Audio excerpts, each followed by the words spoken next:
Первый президент Якутии Михаил Николаев провел встречу с молодыми учеными Северо-Восточного федерального университета. Мероприятие провели в университетской точке кипения. Аспиранты и начинающие ученые поделились своими мыслями и идеями, рассмотрели вопросы глобализации, влияния молодых ученых на развитие этой сферы, а также услышали напутственные слова от почетного профессора университета Михаила Ефимовича Николаева. Встречу посвятили столетию образования якутской автономии, а также десятилетию науки и технологий в России, объявленном Владимиром Путиным.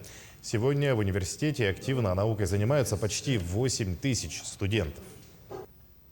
Наш университет также различная финансовая помощь оказывается. Например, у нас есть замечательные конкурсы финансовой поддержки для оплаты публикаций молодых ученых.